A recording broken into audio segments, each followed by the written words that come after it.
yo como pastor en ese momento, yo estaba casado y naturalmente los pastores cuando están casados le dicen que no pueden tener hijos y a mí me mandaron a operar. Oh, wow. Yo vi obreros al punto que tenían que andar recogiendo comida de la basura. Yo fui testigo, Porque ellos daban todo lo lo que daba todo y muchas de las veces no tenían para comer. no tenían para comer. O sea, para mí eso era indignante, Sí. era naturalmente, me dolía el corazón, ¿verdad? A pesar de que yo estaba ahí, porque de hecho ya en los últimos años, yo estando ahí dentro de la iglesia, yo le decía a las personas, si viene un pastor, si viene un obispo, y él te dice, da tu tarjeta de crédito, vende tu joya, da todo lo que tiene guardado, el tal, yo lo decía, el tal es un trasquilador.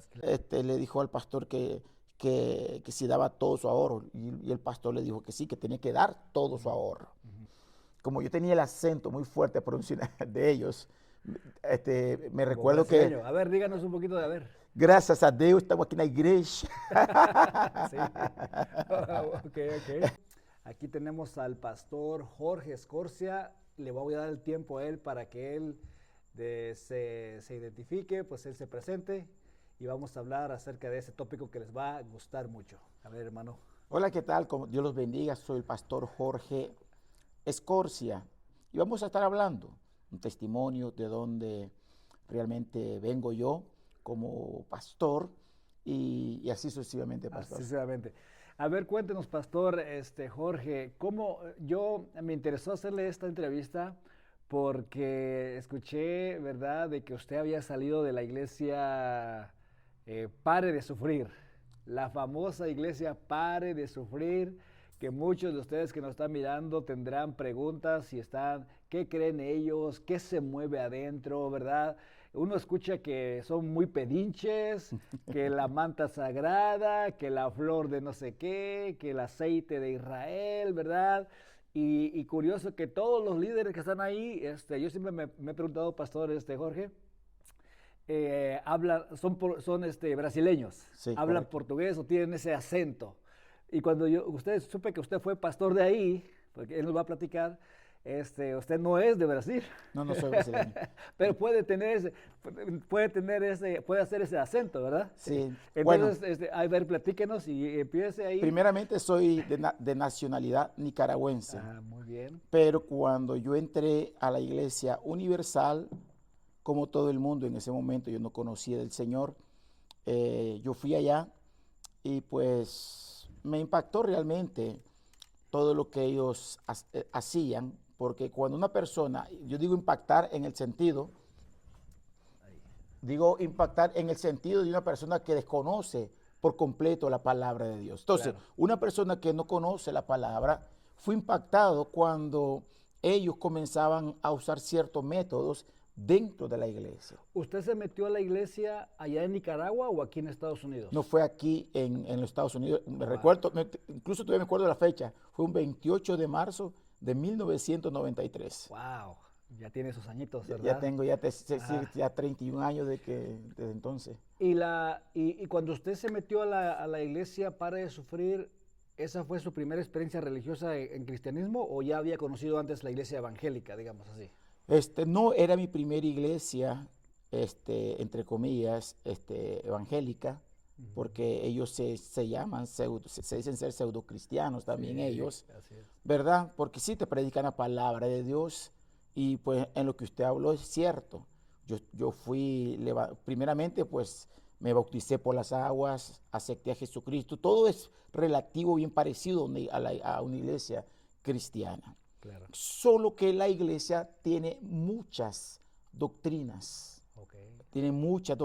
como usted dijo, hace un momento usted dijo algo muy importante, dijo, ellos piden, y sí que piden realmente. Platíquenos, pastor, a Bueno, ver sus experiencias fui ahí. formado ahí, naturalmente nos daban las reuniones que nos daban a los pastores, lo hacían todo en el idioma portugués porque todos, la mayor parte, los 90% de los pastores son brasileños, ¿verdad? Pero sin embargo, cuando yo entré a esa iglesia me dijeron que me iban a enseñar el portugués para que yo entendiera cuando se hicieran las reuniones pastorales.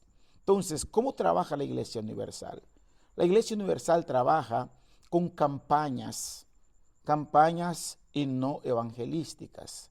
Campañas que ellos le llaman de fe, campañas que ellos le llaman de milagros.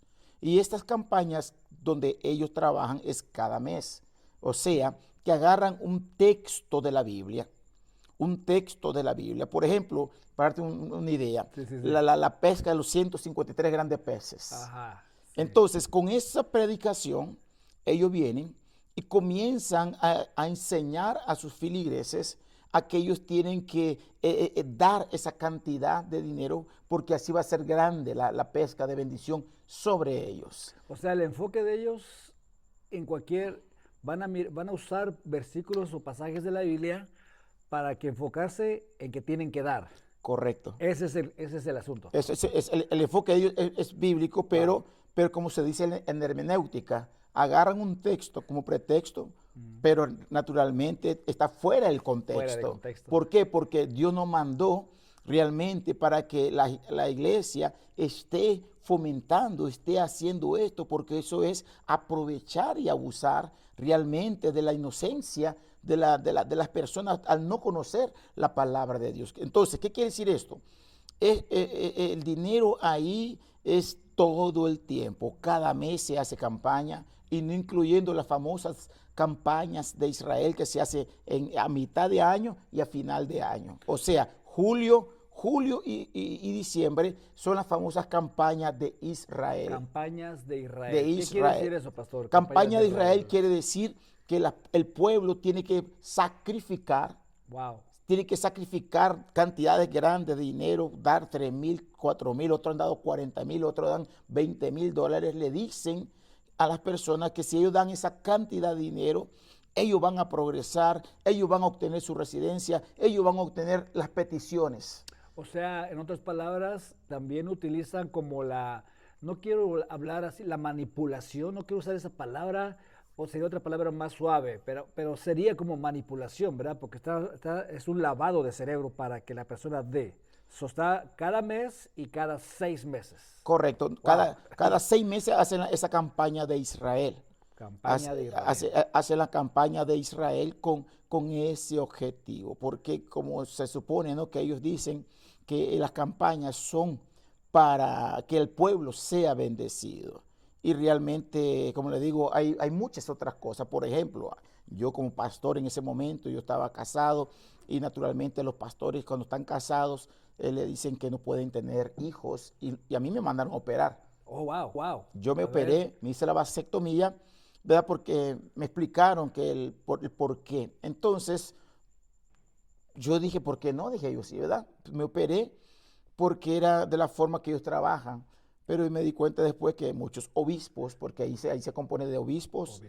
Hay muchos obispos, y pues ellos tenían hijos, y ¿por qué entonces a otros pastores que de pronto quieran tener familia, le oprimen o le prohíben tener familia? Ahora, la pregunta sería, o sea que a todos los pastores o los obispos, que así le llaman en la iglesia para de sufrir, ¿es un mandato o puede decir el obispo o el pastor, no, yo no quiero hacer la vasectomía? Es algo que tiene que hacerse. Es como una doctrina de ellos, porque de hecho a mí me lo dijeron.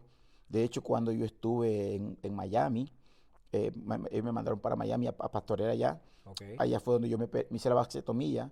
Después que yo me hice la vasectomía, me dijo el obispo Roberto, no voy a decir el apellido, Sí, ¿verdad? sí. Pero bueno, Sí, el obispo Roberto sí, me dijo, mira Jorge, me dice, tú tienes que hablar con todos los asistentes de pastor que están casados, y tú tienes que hablar con ellos para decirles que ellos no pueden tener hijos y que se tienen que hacer también la vasectomía y que tú eres un ejemplo para ellos. Wow. Entonces, como te digo, hay muchas razones, muchas formas de que ellos trabajan para mantener un sistema, podemos decirlo así, legalista dentro de la propia iglesia. ¿Y usted se hizo la vasectomía, pero ya tenía hijos o no alcanzó a tener hijos? No, es que no pueden tener hijos. O sea, ¿Usted no estaba casado? mandan a los pastores para que se operen y que no tengan hijos, Ni precisamente. aunque sea con su esposa. Ni aunque sea con su esposa. Wow, miren qué tremendo. No podemos tener, en ese momento no. Gracias a Dios que yo pues cuando renuncié, salí de la iglesia, Ajá. Después fui a hacerme la reconstrucción porque Oh, ok. como padre, obviamente, como uno como ser humano Ok. quiere tener familia, ¿verdad? Y una pregunta aquí un poquito más, sería como picosa.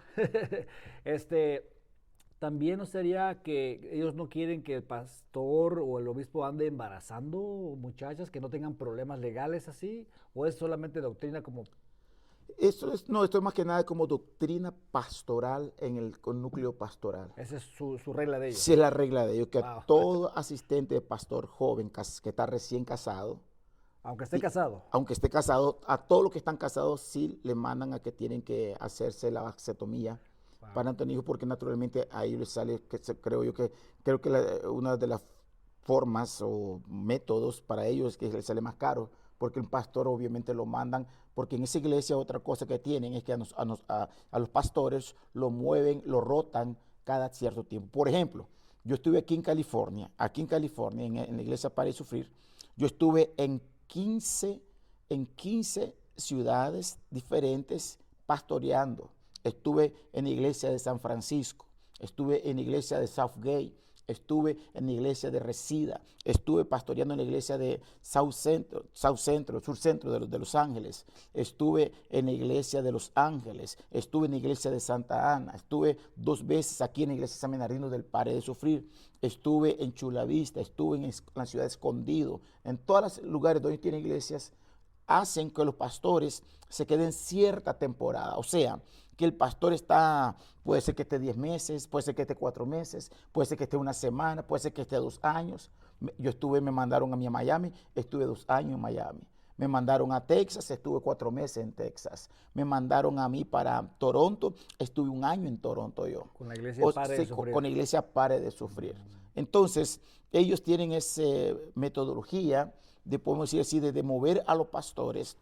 Y es una forma para que las personas naturalmente no pongan su confianza, según ellos, en el pastor. Pero creo que también hasta cierto punto es como una manera de protegerlos a los pastores, porque como hacen las campañas y esto pues es lo que provoca que mucha gente, porque realmente la han demandado muchas veces a la iglesia. Háblenos de eso, pastor. ¿Qué usted miró mientras usted estaba ahí? Cuéntenos anécdotas así, porque me imagino que si la gente daba, muchos se arrepentirían o se quedarían en la calle. A ver, cuéntenos, de eso como lo que usted dijo, ¿verdad? Que los pastores tenían que moverse Ajá, para protegerse, sí, o para claro. proteger, a ver, díganos. Bueno, por esa parte yo creo que anécdotas que yo he visto, por ejemplo, de que a las personas, repito, ellos usan la palabra de Dios como un método, usan la palabra de Dios para que las personas en esa fe, en esa fe, las personas, ellas den aquel dinero con el objetivo de que Dios la sane. Me recuerdo de una señora de Colombia, me recuerdo, ella, una señora ya de la tercera edad, y la señora, ella le dijo al pastor que si daba todo su ahorro, y el pastor le dijo que sí, que tenía que dar todo su ahorro para que Dios la bendijera completo. Sí, sí, sí, sí. Y naturalmente la señora en ese momento pues perdió todo. Todo. Le quitaron todo porque fue eso lo que sucedió. Pasó esto. Ahora, ¿por qué? ¿Qué es lo que sucede? Muchas veces el pastor, otra cosa es que a veces hay un cierto egocentrismo dentro de de ese pastoral. ¿Por qué? Porque a veces el pastor quiere presentarse delante del obispo como que dice, mi iglesia fue la que dio más dinero. Mi Ok. iglesia fue la que se presentó con más por medio de las campañas. Como cierta Sí, competencia como cierta para competencia, correcta. sobresalir. Es correcto. Entonces, y Wow. naturalmente, pero los propios obispos es lo que ellos también le enseñan al pastor, que usted tiene que reventar, porque esa es una expresión brasileña, usted tiene que reventar, rapaz. O Wow. sea, ustedes tienen que hacer que esa campaña tengan éxito, yo o sea, Claro, claro, claro. traduciéndola del Sí, portugués al español, ¿verdad? claro, claro. Entonces, ellos dicen que ustedes tienen que hacer de todo para que esa campaña tenga éxito y así, entre comillas, la gente sea bendecida. Pero Wow. una cosa que me llamó la atención fue que el obispo Macedo, que es el líder mundial, Obispo Macedo. Obispo Macedo, que es el líder mundial en todos los... Hay un líder... es el líder. Él comenzó... A ver, ¿usted sabe la historia más o menos? Él comenzó en Brasil, de la iglesia Asamblea de Dios. Wow. Pero ahí, él nace y forma su iglesia. Y comienza en una funeraria, renta en ese lugar, en esa funeraria, y ahí comienza la iglesia. ¿Más o menos en qué año fue eso? Hasta en sí no lo recuerdo, pero si no me equivoco fue como en la década de los 80s. 80s, wow. O sea que no es viejo, es nuevo. Sí. Es un nuevo, muy bien. Correcto. Entonces, hablando de Obispo Macedo, me recuerdo que yo estaba pastoreando en la iglesia de San Francisco. Ajá. Y el Obispo Macedo hizo una reunión para todos los pastores mundial. Eso fue mundial. Llamó a todos los pastores consagrados, llamó a todos los obispos, hizo una reunión donde él dijo, no vamos a participar más de las campañas, porque dijo así el Obispo Macedo literalmente, porque nosotros estamos colocando cargas al pueblo que ni siquiera nosotros estamos llevando. Cuando él habla esas palabras, a mí me da impacto, porque te voy a decir honesto, pastor, cuando yo trabajaba con ellos como pastor, y yo le decía al pueblo, hay que sacrificar, también yo lo hacía de esta forma, yo sacrificaba, o sea, el salario que ellos me daban a mí, yo lo daba todo en el altar como sacrificio. Wow. Y muchas veces no pagaba ni los biles, no pagaba nada, porque era una forma, porque yo decía, bueno, si yo lo estoy enseñando, también yo lo tengo que aplicar, lo tengo que vivir. Si lo estoy enseñando al pueblo, yo también tengo que hacer esto. Entonces, yo lo hacía, pero yo le preguntaba a Dios en oración, Señor, ¿qué está pasando? ¿Por qué la gente no está siendo bendecida? Cuando el Obispo Macedo da esta reunión mundial, y dice que no se va a hacer más campaña ni de Israel ni de cada mes, entonces fue cuando Dios me abrió los ojos en ese momento. Pero yo ya estaba orándole al Señor qué pasaba, qué sucedía. Entonces yo estaba orándole a Dios. Entonces, pero curiosamente, el obispo Macedo dice esas palabras. Y el obispo José Luis, no voy a decir el apellido, ¿verdad? Me recuerdo, él dijo, ok, no vamos a hacer campaña, dijo él, pero vamos a hacer propósitos. O sea, solamente le cambió de nombre.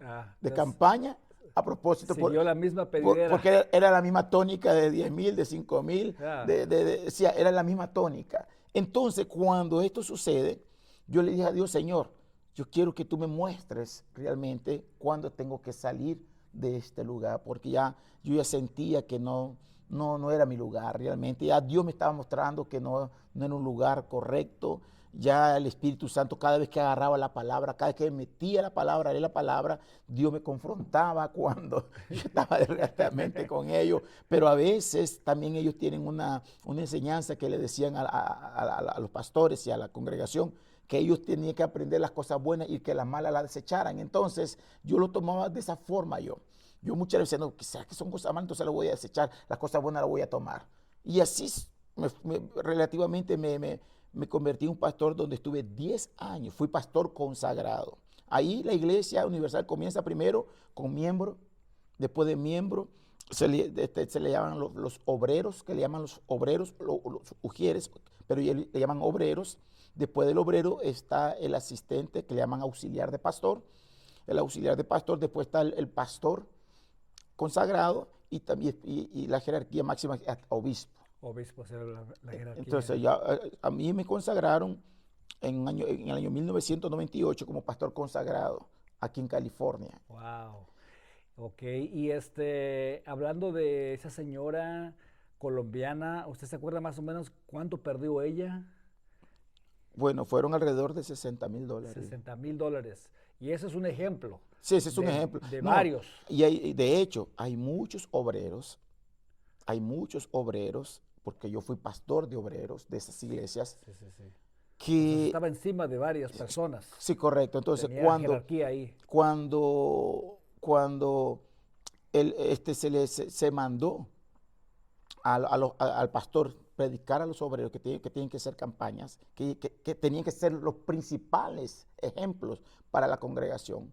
Esos pobres obreros, pastor, honestamente se lo digo, viven una vida muy limitada. O sea, el lema de ellos es pare de sufrir. Claro. ¿Verdad? Sin embargo, los obreros sí sufren mucha opresión porque ellos tenían que participar en todas las campañas. Era casi como que obligado, casi. Claro, claro. Casi que obligado a participar de todas las campañas. Ese pueblo realmente no disfruta del bienestar de una Navidad, de una cena familiar. Okay. ¿Por qué? Porque todo se lo quitan, todo lo exprimen Sí, sí. a la congregación juntamente con los obreros. Wow. Entonces, realmente la opresión que existe usando la palabra de Dios es muy fuerte, muy profunda, y esto provoca realmente que la gente viva una esclavitud en ese lugar. Ok. Y estando usted ahí, miró así muchos ejemplos de gente que quedaron en la miseria, dice usted, Yo llegué a ver o pobres o compañías. al punto, yo vi obreros al punto que tenían que andar recogiendo comida de la basura. Wow. Comida de la basura. Yo Porque, fui porque testigo, porque ellos daban todo lo lo que daba todo y muchas de las veces no tenían para comer. tenían para comer. O sea, para mí eso era indignante, Sí. era naturalmente, me dolía el corazón, ¿verdad? A pesar de que yo estaba ahí, porque de hecho ya en los últimos años, yo estando ahí dentro de la iglesia, yo le decía a las personas, si viene un pastor, si viene un obispo, y él te dice, da tu tarjeta de crédito, vende tu joya, da todo lo que tiene guardado, el tal, yo lo decía, el tal es un trasquilador. Trasquilador. ¿Por qué yo decía esto? Porque yo obviamente yo ya sentía ya a Dios hablándome que yo tenía que predicar a Cristo, que yo tenía que predicar salvación. Sí, teníamos que predicar el Evangelio, porque el Evangelio también es poder de Dios, ¿verdad? Pero no podía yo envolverme en ese tipo de cosas. Una vez, otra campaña, por ejemplo, el Arca del Pacto. El arca del pacto. El Arca del Pacto, entonces ellos forman ciertas cajas, las hacen aparecer como Arca del Pacto. Y la gente siempre, es el mismo tónica, la petición, usted va a votar su petición, usted va a dar su ofrenda, su sacrificio, lo va a colocar aquí, usted va a hacer esto y aquello y Dios te va a bendecir. Siempre es la misma tónica con diferentes versículos, con diferentes textos. Y díganos ya ve que el famoso la La rosa de ¿qué? Sarón. La rosa de Sarón, La el rosa aceite de Israel y el manto sagrado. consagrado. Pues Sí. cuéntenos eso. A ver. Bueno, esos son, podemos decirlo así, que esta Iglesia Universal tiene esto como doctrina. Okay. Usa la rosa, usa el manto, usa la cruz, usa el aceite como una fórmula para tratar de ganar adeptos a ellos que no conocen al Señor. De hecho, cuando, me río porque cuando yo no era cristiano, ellos estaban ofreciendo la sal bendita. La sal bendita. Y yo, como no era cristiano, eso fue lo que me llevó a mí. Allá. La sal bendita. La sal bendita. A mí me llevó la sal bendita con ellos.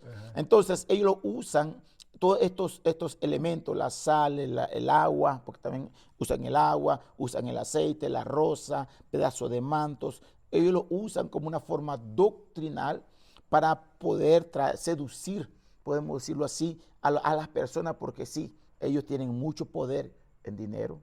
Tienen mucho poder en dinero, por eso al punto que tienen cadenas televisoras propias, Sí. tienen radio, tienen programas de televisión todo el tiempo, o sea, todo esto. Cuando están trabajando, obviamente se enfocan en el dolor, en el sufrimiento de las personas. Y como las personas no conocen al Señor, entonces, ¿qué sucede? La persona viene, como el caso mío, yo fui por la sal. Porque ellos decían, usted que se quiere liberar porque en ese entonces yo era alcohólico, lo reconozco, pero quien me liberó no fue la sal, quien me liberó a mí fue el Señor Jesucristo, porque le entregué mi vida a Jesús, ¿verdad? Entonces, pero usan estos elementos, como lo digo, como una forma doctrinal para ellos poder alcanzar a ese tipo de persona que desconoce la palabra de Dios. O sea, es curioso ver cómo usan el dolor de la gente, ¿verdad? Para poder, como usted dice, agarrar adeptos y también manipular y sacar dinero. Ahora, claro, uno como cristiano, pues siempre va uno a predicar la palabra de Dios y uno les habla de que somos pecadores, porque Claro. la verdad todos tenemos necesidad, Así es. ¿verdad? Espiritual. Pero lo malo, y no tiene nada de malo el que uno le haga ver a la gente que son pecadores, porque así dice la Biblia, ¿verdad? Jesucristo dijo que todo, bueno, la Biblia dice que todos somos pecadores y Jesucristo vino a pagar el precio por nosotros, ¿verdad? Entonces, pero lo malo se convierte, es cuando ya una secta o una religión o un líder empieza a manipular, empieza a usar eso para su propio beneficio, Correcto. ¿verdad? Entonces, es muy interesante. Sí, usted dice, ¿no? Ellos usan a la gente que está sufriendo. Por eso que recuérdese, el lema de ellos es pare de sufrir. Wow. Entonces, ese lema es para tocar en el sentimiento de las vidas de las personas que están ahí. Entonces, y otra cosa que ellos también trabajan, es que ellos le hacen creer a las personas que si uno se sale de esa iglesia, los demonios van a regresar a la vida de uno. Okay. Pero si una persona ha nacido del Espíritu Santo, si una persona le ha entregado el corazón al Señor Jesucristo, tenemos a un Dios, como dice en 1 Juan 5:18, que el maligno no nos puede tocar. Lo dice claramente la palabra de Dios. Sí, ok. Usualmente eso lo hacen muchas sectas, ¿verdad? Amenazar a sus adeptos para que no se salgan. Si te vas, ¿verdad? O si te vas de la iglesia, te va a caer la maldición y cosas así suceden, ¿verdad? Pero sabemos que seguir a Jesús tiene que ser voluntario. Y si no sigues a Jesús, aunque hay una verdad, que si ya no seguimos a Jesús, que si le damos la espalda a Dios, pues bueno, ¿verdad? Sí nos va a ir, no nos va a ir tan bien, ¿verdad? Porque estamos dando la espalda a Dios. Pero creo que ningún pastor puede maldecir o puede desear el mal. Siempre te tiene que hacer con cierto amor. Sí, así es. Otra anécdota, pastor, es que me recuerdo es que cuando a mí me envían para Miami, la ciudad de Hialeah, como le digo, soy nicaragüense, ¿verdad? Y en Miami es grande la comunidad nicaragüense. Okay. Es la primera, o sea, después de Nicaragua, fuera de los Estados Unidos, en el exterior, en Miami, es la comunidad más grande de nicaragüenses. Y en aquel entonces yo pues me presenté como nicaragüense. Entonces la anécdota es que como yo tenía el acento muy fuerte de ellos, me recuerdo que... A ver, díganos un poquito de a ver. Gracias a Dios estamos aquí en la iglesia. Sí. Ok. Entonces, una anécdota fue que muchos nicaragüenses se sentían decepcionados de mí, decían, porque ellos creían que yo me la quería dar de brasileño, pero el problema está en que yo solamente, mi comunicación era con puro portugués con ellos. Yo solamente mi relación era con el pueblo, sí era con el pueblo, pero ¿qué sucedía? Yo dormía, me levantaba y todo era en idioma portugués. Entonces sí agarré cierto acento fuerte pronunciado de ellos, pero la gente pensaba que yo era brasileño. Que era brasileño, pero no. De hecho, incluso estábamos haciendo una programación de radio ahí en Miami y me recuerdo que los cubanos decían, bola de brasileños, salgan. Y resulta que quien estábamos en la radio, en vivo, era su servidor, ¿no? De Nicaragua y mi asistente que era mexicano, el muchacho era de México y según ellos, porque cuando nosotros hablábamos la pronunciación del portugués era bastante, estamos hablando en español, sí, claro, pero teníamos un cierto dejecito, un cierto acento que se le queda a las personas. Entonces, cuando nosotros hablábamos en la radio, la gente que nos escuchaba pensaban que éramos brasileños. Ok, muy bien. Entonces son anécdotas que uno vivió ahí en ese lugar. Sí, porque siempre a mí me llama mucho la atención de que todos los líderes tenían ese acento. Digo, wow, es una secta que recluta solamente a líderes brasileños. Tienen que ir allá a Brasil ¿por qué no hay un mexicano ahí? ¿Por qué no hay uno de Guatemala ahí como pastor? Ahora me doy cuenta que no importa la nacionalidad, ellos hacen que agarren el acento. Bueno, no sé por qué, en el caso mío particular, ¿verdad? Como a mí me hablaban en puro portugués, me hablaban todo el tiempo, las reuniones de pastores, de asistentes también las hacían en el idioma portugués. Entonces, sí existen auxiliares mexicanos, salvadoreños, nicaragüenses, de España, de muchas partes, naturalmente, pero la mayor parte de los pastores consagrados son brasileños. Okay. O sea que el pastor latino muchas de las veces no es muy, ¿cómo te podré decir? ¿No? Casi son muy pocos, son muy escasos. Incluso había un obispo, me recuerdo, de Honduras, el único obispo que me recuerdo que era latino en aquel entonces, era de Honduras, es un obispo, ¿verdad? Pero hondureño, pero sí siempre tienen aquel acentito. Y los obispos, los que tienen jerarquía más grande, ganan más dinero. Ellos, sí, naturalmente sí. ¿Ellos les pagan o ellos pueden agarrar lo que ellos quieran? No, la iglesia le da un salario al pastor. Ok. La iglesia le da un salario. Ujú. La iglesia le paga apartamento al pastor.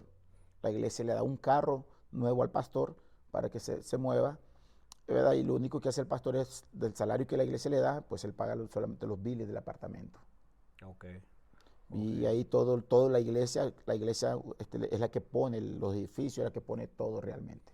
Bueno, Bueno, no la iglesia, sino sí, que sí, el sí. pueblo que realmente quiere hacer todo esto. Porque si no fuera por el Claro. pueblo, no, no, Sí. no. Ok, y ya hablamos de lo económico, que ahí es de exprimir y manipular y todo eso. Háblenos un poquito acerca de lo moral o lo inmoral que se mueve ahí, porque usualmente cuando son sectas así, ay, cuéntenos anécdotas, pastor. Anécdota, bueno, en una cierta ocasión, estando en Miami yo, viviendo en la casa del obispo Macedo, me mandaron allá, no vente a vivir aquí. Me fui tomé a mi esposa, me fui a la casa, a vivir a la casa de él. El mero mero, el Sí, Macedo, sí, él tenía a su casa. una casa de él Wow. en la ciudad de Coral, todavía me acuerdo de la ciudad Coral Gable, una ciudad muy distinguida. Una casita. Como en otras palabras, tipo Beverly Hills, Wow. ¿verdad? Entonces, la anécdota fue que Y cuando, esta casa, perdón, y esta casa, ¿cuánto estaba valorizada en ese tiempo? bueno, creo yo que andaba fácil por $1,000,000. O $1 millón, wow. Entonces, pero yo solamente vivía y no, o sea que el Claro, dueño era el obispo Macedo sí, sí, sí. de esa casa, pero resulta que en una cierta ocasión, a ver si no me meto en problema, pero bueno, Lo podemos editar, a ver sí, qué. ok, este, ah, resulta que llega un famoso miembro a la iglesia, y le dice que él le cuenta que él trabajaba, era agente de migración Ok, y que él podía documentar a los pastores ok. y obispos, pero le pedía ciertas cantidades. Y la iglesia naturalmente accedió a eso, podemos decirlo así, de esta forma, debajo Del agua. del agua, como Ok, decimos nosotros. sí, sí, sí. Pero resulta que pues en ese momento, como yo vivía allí, comencé a ver que en la casa estaban llegando un montón, hasta yo me sentía, cuánta unción, decía yo, tantos obispos que vienen aquí a esta casa, decía Pero yo. era porque iban Que no sabía el trasfondo, a pero agarrar sus... después que entendí el trasfondo. ¿Por Sí, qué? sí. Porque como se propagó el obispo de una orden que todos los obispos y pastores que no tenían documentación, que fueran allá, que le iban a arreglar sus documentaciones.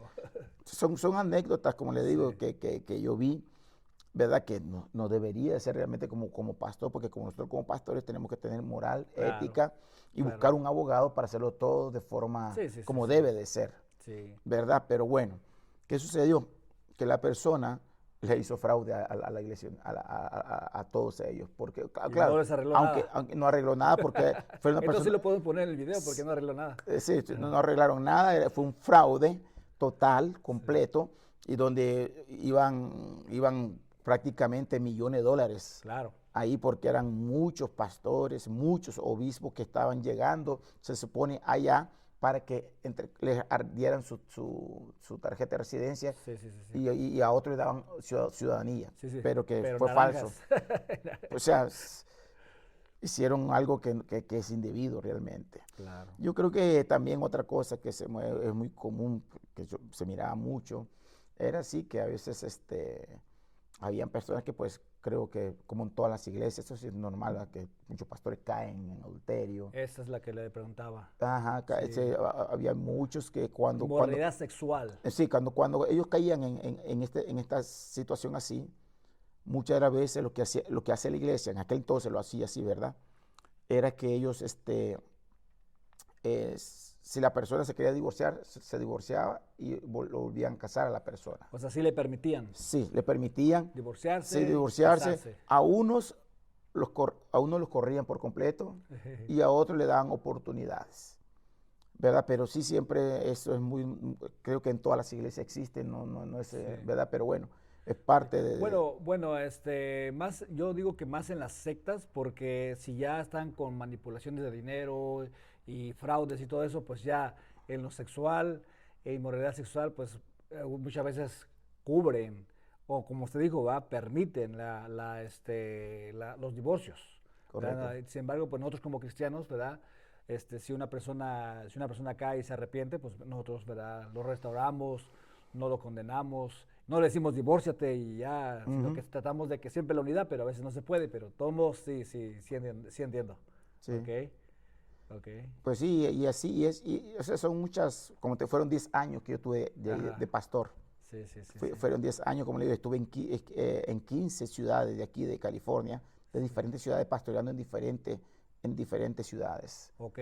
Y ya al último, para ir cerrando, ya ir casi a la final, ¿cómo fue usted que ya dejó, ya dijo, ya voy a salir? ¿Cómo salió? Y la otra vez escuché un poco de su testimonio que no lo dejaron tan tranquilamente. A ver, cuéntenos. Oh, sí. Bueno, resulta que cuando el obispo Macedo da la orden de que no se haga más campaña de ninguna índole, porque nosotros los pastores, claro, hablando de la Iglesia Universal, estábamos colocándole carga, yugo al pueblo muy pesado, ya mi corazón ya se quedó intranquilo. Me recuerdo yo que después de ahí me mandaron, estaba en San Francisco pastoreando, me mandaron después para Merced, de Merced me mandan a mí para Toronto, para Canadá. Estando en Canadá, yo ya comenzaba a predicar realmente a Cristo allá. Y estando en Toronto, en Canadá, yo le decía a las personas, si el pastor viene aquí y predica esto, entonces yo ya estaba orándole a Dios para que me mostrara el momento. Entonces, aproveché el momento porque como yo en aquel entonces tenía mi tarjeta de residencia de aquí Estados Unidos, que cuando yo llegué a este país, yo arreglé por medio de asilo político, que no era cristiano. Entonces yo le dije al obispo de ese entonces, obispo, yo necesito que por favor, estoy sacando mi ciudadanía, tengo una cita y quiero que usted me envíe a California porque es allá donde estoy yo arreglando mi documentación de ciudadanía. Y él me dice, mira, déjala perder, me dice. Me dice el obispo, déjala perder, me dice, Wow. quédate aquí. Bueno, si usted quiere que yo me quede aquí, le dije yo, entonces por lo menos deme pague un abogado para que por lo menos el abogado venga a dar una extensión, porque yo tengo solamente tarjeta de residencia. Y si uno se está más tiempo de un año, Sí, más de un año, sí, puede perder la residencia. es cierto. No, no importa, me dice, aquí nosotros te podemos sacar una residencia aquí. Mira, yo no voy a perder mi tarjeta de residencia, le dije yo a él. Entonces, como él no quiso hacerlo, yo tuve que llamar, podemos decirlo así, al obispo Macedo, y eso no le gustó a él. Fue cuando él me dijo, te voy a quemar, me dijo, porque Wow. eso que tú hiciste no fue correcto. Bueno, le digo, yo lo siento mucho, le digo, pero si yo veo que usted no está tomando ninguna consideración, le digo yo, con mi documentación, le dije yo. Y si usted no está tomando carta, eso te lo pido disculpa, le digo yo, pero yo tuve que tomar esta decisión. Me mandan para California. Cuando yo vengo de regreso para acá, yo ya había tomado la decisión de salir. Yo salí un 13 de julio del año 2003. Estaba pastoreando en la iglesia de Chula Vista, California. En la iglesia de Chula Vista, cuando yo tomé la decisión, tanto fue así que incluso era una época de campaña de Israel. Estaba el obispo Fernando y él llegó personalmente a hablar con los obreros para él mismo entregarle el sobre y él le dijo a los obreros, ustedes tienen que dar la cantidad de $10,000, $5,000, como mínimo $1,000. Le dijo, y eran alrededor de unos 20, 30 obreros que estaban en ese entonces. Cuando él se va, el obispo se va, como yo soy el pastor de esa iglesia, yo hablo con todos los obreros. Yo le pregunté a los obreros, ¿cuántos de ustedes tienen deudas? Todos. Yo les dije a ellos, si Dios te da a ti el dinero, usted lo va a honrar a Dios. Pero si Dios no te lo da, usted no tiene por qué poner algo, no tiene por qué enjaranarse, no tiene por qué endeudarse, no tiene por qué sacar de la tarjeta de crédito. Usted va de lo que Dios, por medio de la bendición, le va a dar a usted. O sea, ya estaba yendo como en contra. Es correcto. O sea, ya era rebeldía, Ya digamos. podemos decir de una forma como rebelde, Sí. pero hasta cierto punto era rebelde ante ellos. A la secta, claro. Sí, pero yo lo estoy haciendo justo ante los ojos de Dios. Muy bien. Entonces, ¿qué sucedió? Llegó la campaña ese día, ese 13 un domingo antes. Sí. Y recuerdo yo que viene el obispo está contento porque he dicho, aquí vamos a recibir mucha... $20,000 mínimo. No, eso era poco. Okay. Estamos hablando de $50,000, $60,000 en una Ajá. campaña. O sea, Entonces, que decía, aquí vengo ya. y resulta que pues todos los sobres salieron vacíos. Wow. Porque yo le dije a ellos, usted va a orarle a Dios, usted va a colocar la petición. Yo se lo dije a ellos. Pero cuando esto sucede, el obispo me llama a mí. ¿Qué pasó? Mire, obispo, le dije yo, los obreros están todos endeudados, están todos con problemas, le digo yo. Y yo le digo, fue cuando yo pedí mi renuncia. Es más, le digo yo, ya no quiero más ser parte pastoral de esta iglesia, le dije yo. Pare de sufrir. Ya no quiero más ser parte de esto, le digo yo. No me siento a gusto, le digo yo. Ahí está, le digo yo, el carro que ustedes me dejaron, que ustedes le dan al pastor, le digo yo. Ahí queda el carro, ahí está la ofrenda. Yo, así como salí, así yo estoy. Así como yo entré, así estoy saliendo, sin nada. Con solamente mi pura ropa nomás, salí con mi pura ropa y naturalmente fue cuando yo tomé la decisión de salir fue en Chulavista ¿Y precisamente. cuál fue la reacción del obispo? Me llama y me dice, mira Jorge, me dice, tú nunca nos diste problemas, nunca. Porque allí habían pastores, habían obispos que exigían comodidades. Ajá. Que si la casa, si el apartamento era muy feíto, ellos querían un apartamento de más alta calidad, que se pedían muchas cosas. Y yo naturalmente, yo nunca exigí nada. Entonces él me dice, tú nunca nos diste problemas, tú nunca te metiste en ninguna situación de inmoralidad, tú siempre fuiste testimonio para nosotros, podemos negociar, quédate, quiero que tú sigas con nosotros. Yo le dije, lo siento mucho, le digo yo, cuando el obispo Macedo dijo de la campaña de Israel, creo que muchos de nosotros los pastores y los obispos no entendimos el mensaje. Yo sí lo entendí perfectamente y yo no quiero ser más parte de estar colocándole yugo, de estar colocándole carga a un pueblo, porque Dios como pastor hay que dar cuenta de las ovejas, no del dinero de las ovejas. Eso fue lo que le dije yo al obispo en ese entonces. Lo siento mucho, le pido disculpas, perdón, pero yo renuncio a la Iglesia Universal. Así es. Wow. Y ya de ahí De ahí fue cuando ya en ese momento pues comencé a trabajar y de hecho en esa iglesia de Chulavista yo le decía a las personas dónde estaba lo tergiversado de las campañas.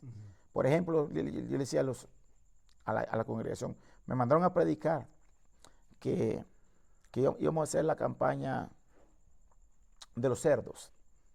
Y yo le decía, yo le explicaba al pueblo, ¿por qué eso es abominación? Porque para la cultura judía es aberrante uno decir que así como Jesús sacrificó los cerdos, ¿cómo uno va a hacer eso? Le digo yo, eso es antibíblico. Sí, había una campaña que se llamaba la campaña de los cerdos. Sí, wow, está la campaña, es como le repito, que en toda la palabra de Dios agarran textos bíblicos fuera del contexto, como un pretexto para hacer las campañas. Entonces, cuando yo le decía a ellos dónde estaba lo antibíblico, entonces la congregación decía, wow, este pastor no está predicando realmente lo honesto como debe ser. Entonces yo le decía, ¿por qué yo no voy a hacer esto?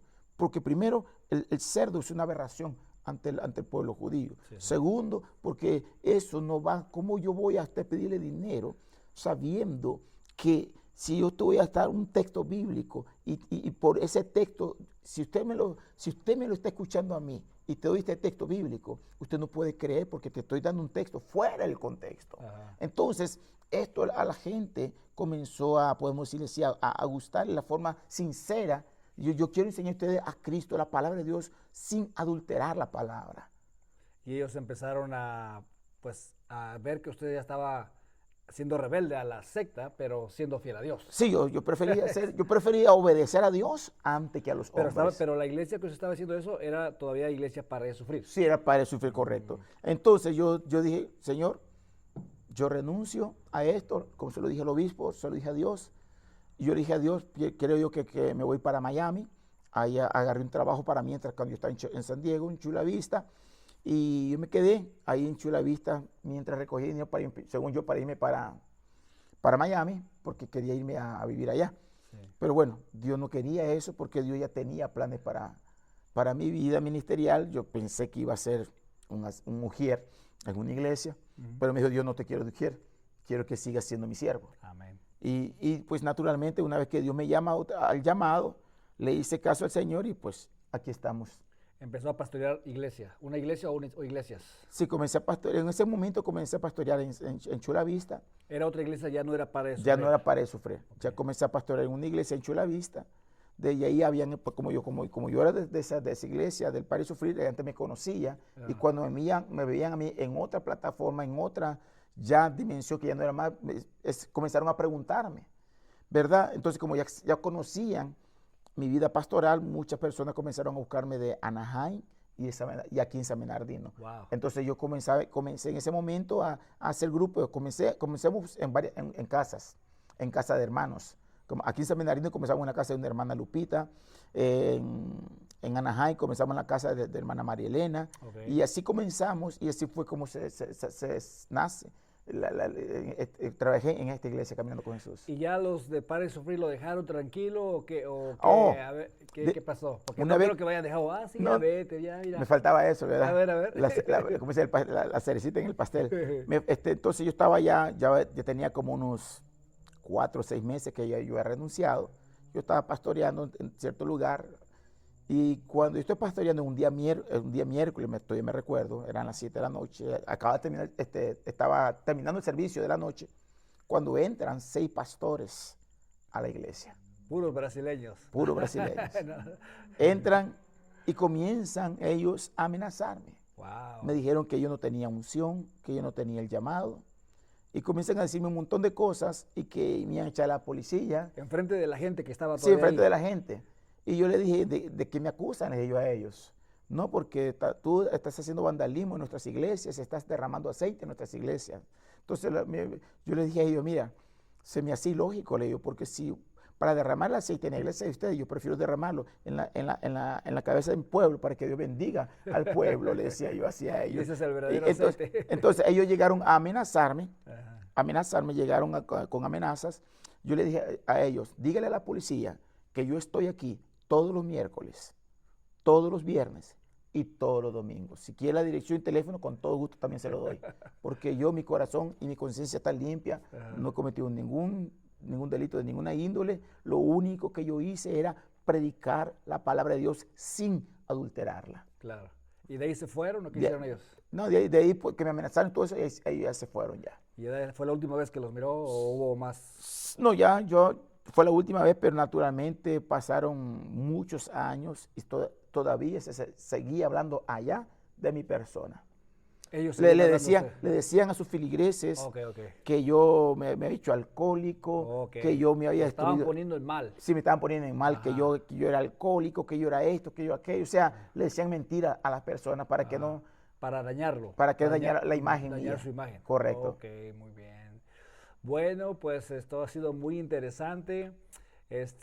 Ya para terminar, le vamos a pedir al pastor Jorge que nos dé un consejo, ¿verdad? ¿Qué aconseja? ¿Cuál sería el consejo para una persona que está en Pare de Sufrir? Ya ustedes escucharon que es manipulación emocional, ¿verdad? Y de pedir, eso, ¿quién más que él que estuvo ahí?